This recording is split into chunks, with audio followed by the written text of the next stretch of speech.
Bonjour à tous and welcome to this video on les pronoms disjoints. Now in English these have several different names.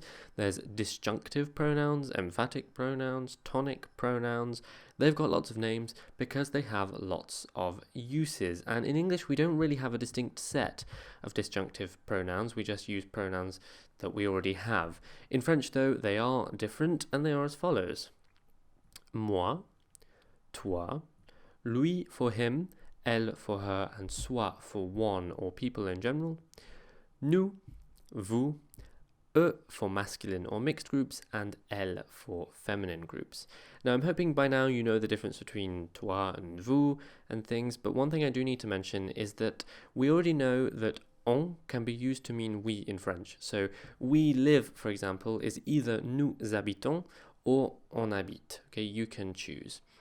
However, you cannot use soi to mean we or us. Soi only means one or people in general. If you want to use a disjunctive us or we, then you need to use nous. I'll explain a little bit more of that later on. So the first use of these pronouns is to emphasize the subject, hence emphatic pronoun. So for example, in English we can say I speak French, and in French that would be je parle français. That should be relatively easy. However, what if you want to say I speak French? You want to emphasize that I speak French and the other people here, they don't. In French, you don't use intonation like you do in English. You'd actually say moi, je parle français, or you could put it at the end and say je parle français, moi. Okay? And so what this is doing is essentially saying me, I speak French. It might feel a little bit repetitive, but that's the way we have to do it. You still need the subject pronoun. You cannot say moi parle français. You do need the subject moi, je parle français. And that allows you to separate yourself from other people who perhaps don't speak French. You could continue with, but he speaks German. Mais lui, il parle allemand. So notice we have the emphatic pronoun lui for him, and then the subject pronoun il for he. Mais lui, il parle allemand. Or, of course, mais il parle allemand, lui. Personally, in this case, I would put it at the start, but you can also put it at the end. It means exactly the same thing. So let's have a look at some more examples here. He likes fish, but I don't. Lui, il aime le poisson, mais moi, non. Now, of course, you could say lui, il aime le poisson, mais moi, je n'aime pas le poisson. But that's quite repetitive and we don't need all that. So you can just put non at the end. Lui, il aime le poisson, mais moi, non. Do you know him? Toi, tu le connais? Or, of course, tu le connais, toi, either is fine. They live in America. Eux, ils habitent aux États-Unis. Okay? Or if they refers to a group of women, of course, it could be elles habitent aux États-Unis. But we live in Canada. Mais nous habitons au Canada. Now, as I said before, if you want to use en here, you cannot emphasize it with soi. That simply doesn't work. If you use soi, it's referring to one or people generally. So in this case, to emphasize we, you have to use nous. However, what follows can either be nous habitons or on habite. So you could say mais nous habitons au Canada, or mais nous on habite au Canada. It's quite common for people to emphasize with nous and then carry on with on. That is perfectly fine. Because you're repeating the subject, you can use on. You can't say mais nous habite au Canada. That doesn't work. But mais nous on habite au Canada is perfectly fine.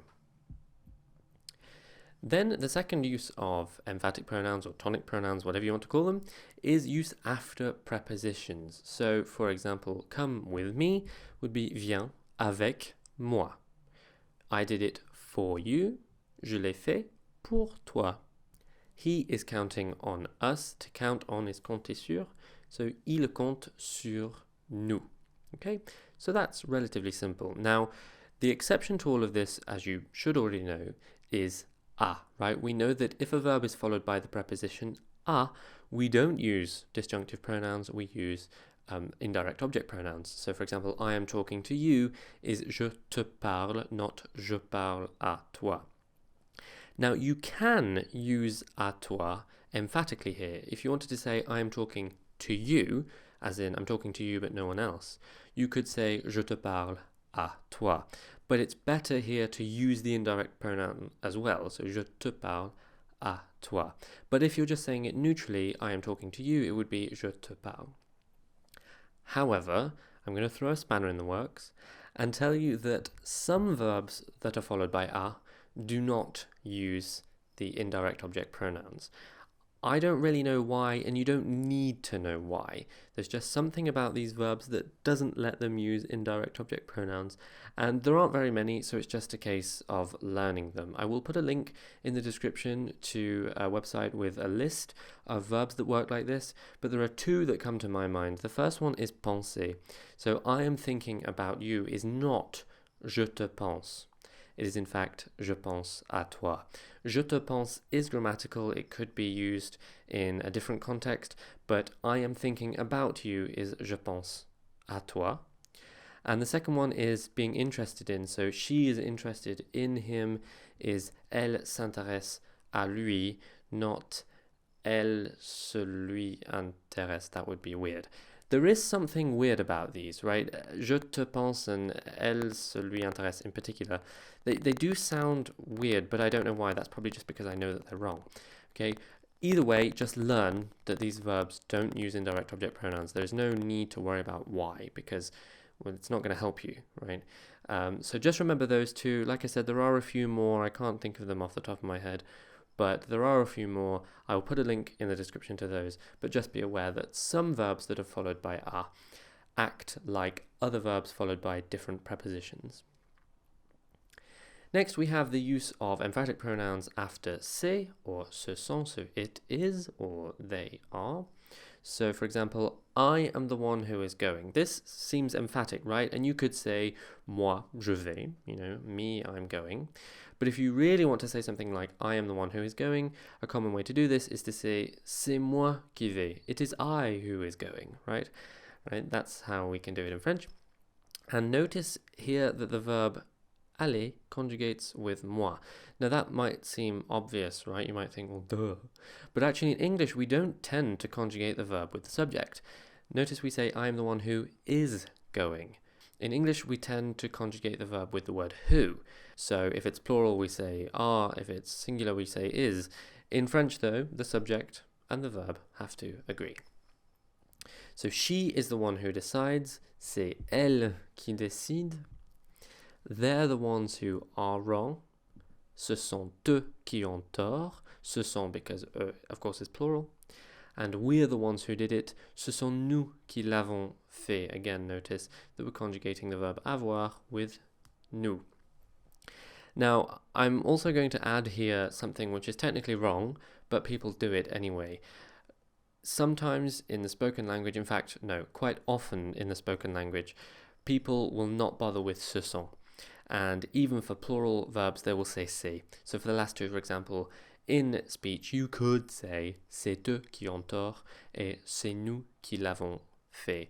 The Académie Française will not like me for saying that, but I'm not bothered about what l'Académie Française says. I'm worried about what French people say, and it is very, very common. I'm sure I do it myself all the time, just to use c'est. However, if you need to be more formal, if you're writing, use c'est for singular and ce sont for plural.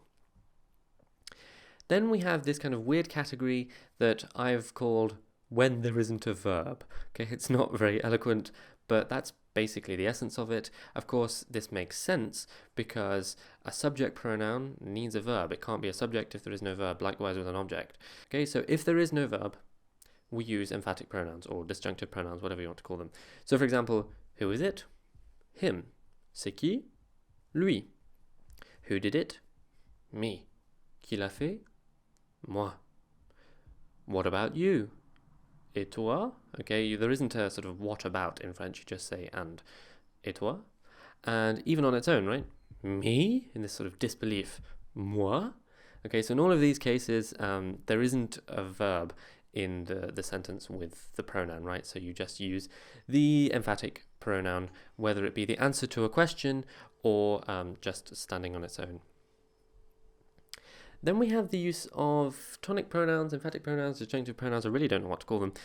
Either way, they are used with même to express the idea of self. So, for example, he did it himself, il l'a fait lui-même. We'll do it ourselves, nous le ferons nous-mêmes. Notice there's an S on the end of même because nous is plural. I saw it myself, je l'ai vu moi-même. And they wrote it themselves, ils l'ont écrit eux-mêmes. Now, don't confuse these with reflexive pronouns, right? This isn't he did it to himself. People aren't doing things to themselves. Okay, these are almost used emphatically. Notice that you could take them out of the sentences. You could say, he did it, we'll do it, I saw it, they wrote it. The point is here that they're used to add a little bit more information, i.e. that these people did it on their own, I guess. Okay, so they're not reflexives. Then we can also use these pronouns to express possession. Now, there are several different ways of expressing possession, and indeed these sentences that we're going to look at could be expressed in different ways, but it is quite common to express possession in this way. So, for example, this pen is mine could be ce stylo est à moi.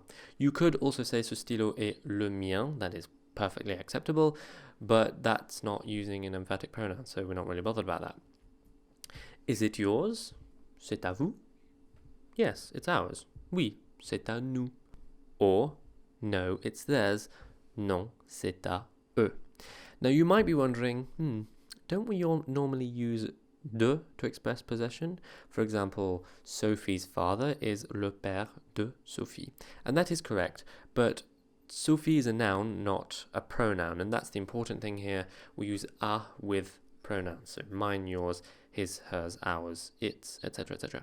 If they're pronouns, technically, you shouldn't use a. However, again, I'm going to go against what the Académie Française says, because in everyday casual speech, people do use a with nouns, and sometimes it's actually pretty useful, so I don't really object to it. For example, if you wanted to say this pen is John's, if you can't use a, then you've got to do this in a sort of roundabout way. You've got to say something like this pen belongs to John, ce stylo appartient à John, and that's fine, but it's a bit wordy, you know. You can't say ce stylo est de John, that doesn't work. You could say ce stylo est le stylo de John, but again, that's really wordy. So a does actually fill a syntactic gap, if you will. Okay, so you could say ce stylo est à John. It's technically wrong, but there you go. It means you don't have to say something like, this is John's pen. Ceci est le stylo de John. Or, like I said before, this pen belongs to John. You can just say à John. However, if you're being more formal, if you're writing, blah, blah, blah, blah, blah, don't do it. And if you do that and someone takes off marks for an exam or something, don't tell them that I told you, because, you know, it's not good. Then we have compound subjects. So when two people are acting as one subject, we use emphatic pronouns. So he and I are friends. Lui et moi sommes amis. Right, so literally him and me are friends. In English, we're not really sure about this one. We never really know what to say. In French, though, it is completely correct to say lui et moi sommes amis. And notice we're using sommes here because he and I collectively are a first person plural, right? We are two people and we are first person. We're a we, and so we use sommes. You and Sophie can't come. Sophie et toi ne pouvez pas venir. Again, we're using pouvez because you and Sophie collectively are a plural second person, so we use the second person plural conjugation, pouvez. And she and he went to the park. I'm still not sure about this one. Do we say he and she and him? Not a clue. In French, though, we'd say elle et lui sont allés au parc. And again, elle et lui, she and he, are both a plural third person. And so we use the third person plural conjugation, sont, remembering that because aller uses être, we need the agreement as well. Hence the S on the end of aller. So I hope that's clear. Essentially, you just use these emphatic pronouns with compound subjects regardless, right? English is very confused and we just have no clue. But in French, it's much, much clearer.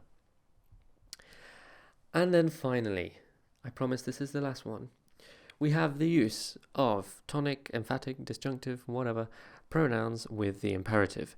Now, we don't always use these with the imperative. In fact, it is only with the first and second person singular, so only with the je and tu forms, so moi and toi, that we use them with the imperative. All other forms will be exactly what you'd expect them to be. So let's look at some examples to make that a bit clearer. Look at me is regarde-moi, right? Regarde-moi. Hurry up, to hurry up is se dépêcher. So if you're telling someone to hurry up, that would be dépêche-toi. Similarly, get up is se lever. So if you're telling someone to get up, that would be lève-toi. And give it to me is donnez-le-moi. Now this last one is a good reminder that we're only using moi and toi in the imperative. We're not going to use all of the other disjunctive pronouns, just those two. So in the last sentence we have give it to me. It is the direct object, so we're going to use the direct object pronoun le. Of course, if it referred to a feminine thing, it could also be la, donnez-la-moi.